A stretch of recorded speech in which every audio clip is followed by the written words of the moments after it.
Maharashtra bulletin, नई सोच नई दिशा।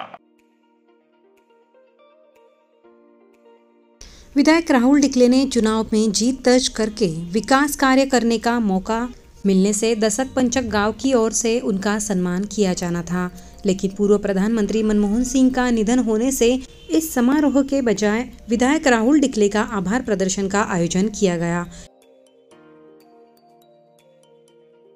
इसी वक्त गांव के भजनी मंडल की ओर से उन्हें विट्ठल रुक्मिणी की मूर्ति भेंट की गई। इस मौके पर शंकर बोराडे, पूर्व नगर सेवक सुनील बोराडे, पूर्व नगर सेवक प्रोफेसर शरद मोरे और विधायक राहुल डिकले ने समारोह को संबोधित किया।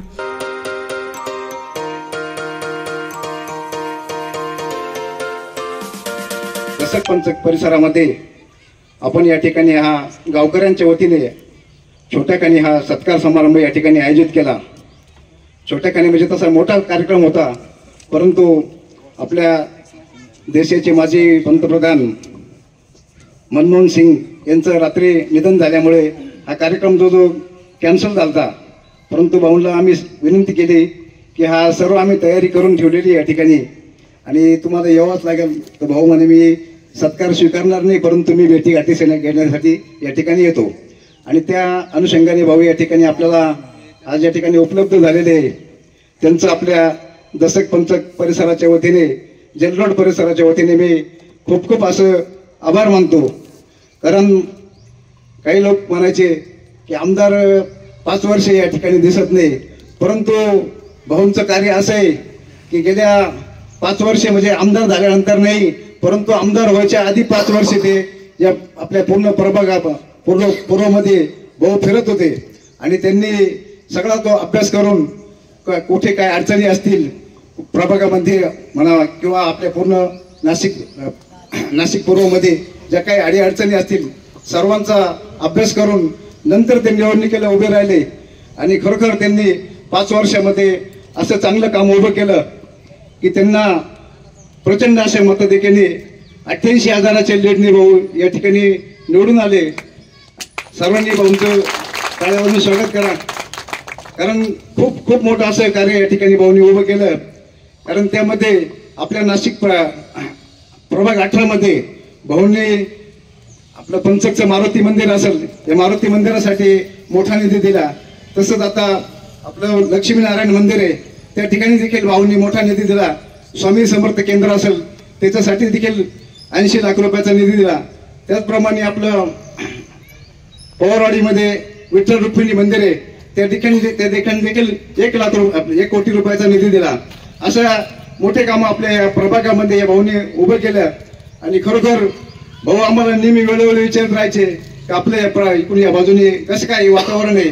भाऊंना आम्ही सांगितलं होतं तुम्ही भाऊ काहीच काळजी करायची नाही, कोणी किती पैसे वाटले तरी आपला हा मतदार या ठिकाणी झुकणार नाही आणि खरोखर त्या हिशोबाने आपल्या सर्व या मतदारांनी भाऊंना प्रचंड मतं आपल्या या प्रभागातून दिलेले आहे आणि भाऊंचं कार्य असं पुढे आम्हाला सगळं लाभदायक ठरो, त्यांनी आमच्या प्रभागासाठी चांगलं काम करो अशी त्यांना आमच्या गावाच्या वतीने मी विनंती करतो। दिनांक 23 नोव्हेंबर 2024 रोजी न भूतो न भविष्यती असा विजय आमदार राहुल भाऊंनी प्राप्त केला।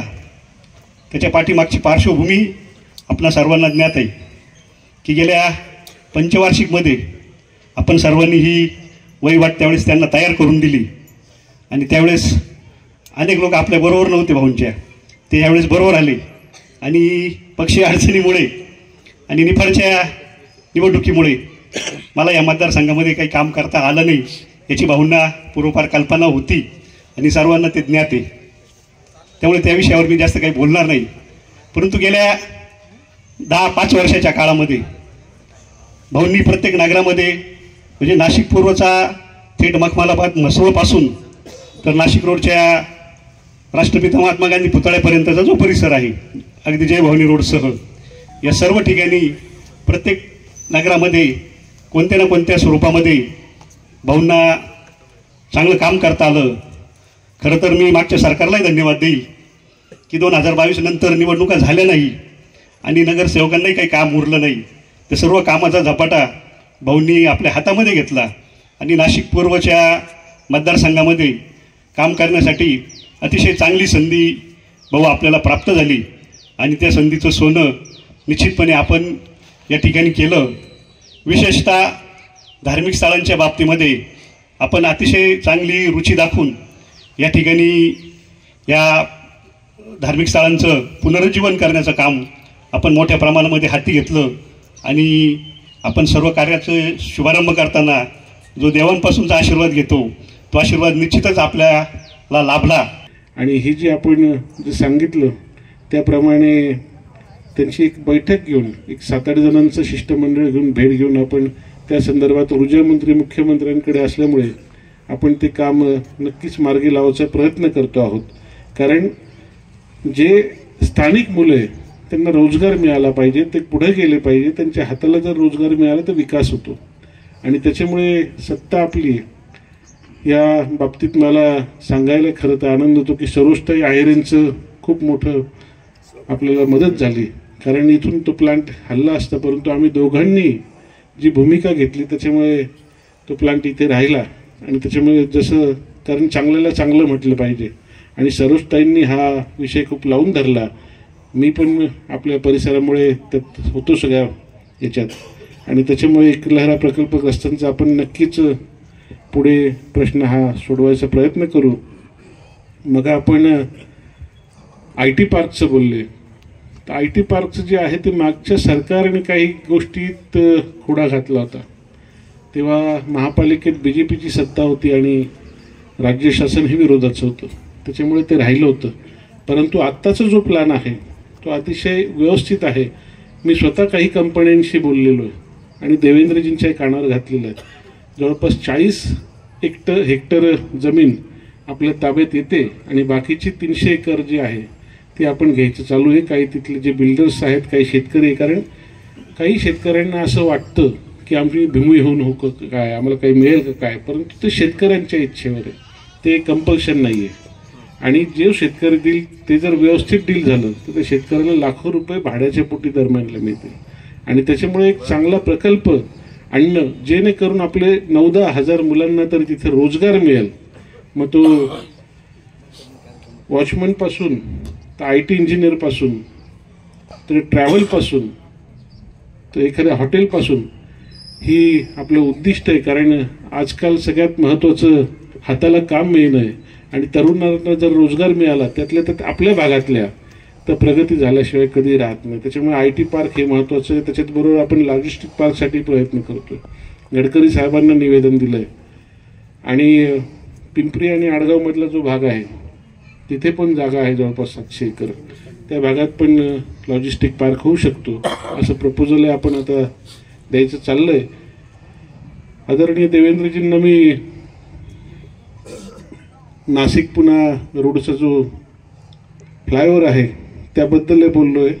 आम्ही त्या संदर्भात गडकरी साहेबांची वेळ पण नागपूरला घेतली होती आणि लवकरच तो आपण मार्ग प्रश्न लावायचा खासदारांच्या सहकार्याने. कारण निवडणूक झाली आहे, खासदारांचं माझे चांगलंच आहे, काही वाईट नाही आणि त्याच्यामुळे सगळ्यांना बरोबर घेऊन, कारण कामाचं जर जनतेचं काम करायचं तर सगळ्या जेव्हा आपण जातो एक नाशिक म्हणून जातो, नाशिककर म्हणून जातो, तेव्हा समोरच्याचा बघायचा दृष्टिकोन वेगळा होतो की प्रगतीसाठी विकासासाठी हे सगळे लोक एकत्र आहे. तात्यांचा मला लगेच फोन आला, सर्व ग्रामस्थांचे फोन आले की उद्याचा कार्यक्रमाचं काय. म्हटलो बघू आता भाऊंचा निरोप येईल परंतु कार्यक्रम होईल, कार्यक्रम टाळल्याने जाणार, कशा पद्धतीत होईल त्याचं स्वरूप आपल्याला सकाळी कळेल. सकाळी भाऊंचाही स्वतःहून फोन आला की म्हणे कार्यक्रम आपला रद्द होणार नाही, आपण माजी पंतप्रधान मनमोहन सिंग यांना श्रद्धांजली अर्पण करूया, परंतु मी या ठिकाणी कुठलाही सत्कार स्वीकारण्यासाठी येणार नाही, मी सर्वांशी सर्व गावकऱ्यांशी संवाद साधण्यासाठी येणार आहे, सर्वांना भेटण्यासाठी येणार आहे. भाऊ धन्यवाद, तुम्ही या कार्यक्रमाला आलात आणि आमच्या सर्वांची जी इच्छा होती नाही सत्कार परंतु तुमच्यासोबत आमचा संवाद या ठिकाणी साधण्याची आम्हाला एक संधी दिली. हे व्यक्तिमत्व असं आहे की निवडणुकीपूर्वी आपण बघितलं पूर्व मतदारसंघामध्ये ज्या पद्धतीने सर्व गल्लीमध्ये, सर्व भागामध्ये, सर्व मतदारसंघामध्ये प्रत्येकजण हा राहुल भाऊंनी पूर्वी केलेल्या कामाचा म्हणजे अनुभव जुना राहुल भाऊ पुन्हा ही जी घोषवाक्य होतं ते तंतोतत त्यांना लागू पडलेलं होतं. प्रत्येकजण हा घरातला लहान मुलगा असेल, तरुण असेल, वयस्कर असेल, ज्येष्ठ नागरिक असेल, प्रत्येकजण, महिला असतील, भगिनी असतील, ह्या प्रत्येकजण भाऊंच्या प्रचारासाठी फिरत होते आणि प्रत्येकांच्या तोंडून फक्त राहुल भाऊ डिकले हेच आमचे आमदार, राहुल भाऊ डिकले हेच आमदार, आमचे आमदार अशा सातत्याने प्रचार करत होते, घोषणा देत होते आणि सगळीकडे त्यांचा जो प्रचार चालू होता त्याचा आपल्याला निवडणुकीमध्ये आपल्याला खरं रूप बघायला मिळालं. प्रचंड मताधिक्याने, म्हणजे पूर्व मतदारसंघ काय आपल्या नाशिकमध्ये जेवढे मतदारसंघ आहेत त्याच्यामध्ये भाऊंना प्रचंड मताधिक्याने भाऊ निवडून आले. समारोह पर प्रमुख अतिथि के रूप में पूर्व नगर सेवक दिनकर आढ़ाव, भाजपा नेता राजेश आढ़ाव, पूर्व नगर सेवक सुनील बोराडे, वामन दादा बोराडे मौजूद थे. इस अवसर पर विविध कार्यकारी संस्था के अध्यक्ष और समारोह के आयोजक नंदकिशोर बोराडे, शंकर बोराडे, जगन बोराडे, बाला साहब बोराडे, दिलीप बोराडे, कामगार नेता मनोहर बोराडे के साथ साथ गांव के नागरिक बड़ी संख्या में मौजूद थे. महाराष्ट्र बुलेटिन के लिए अतुल पवार, नासिक.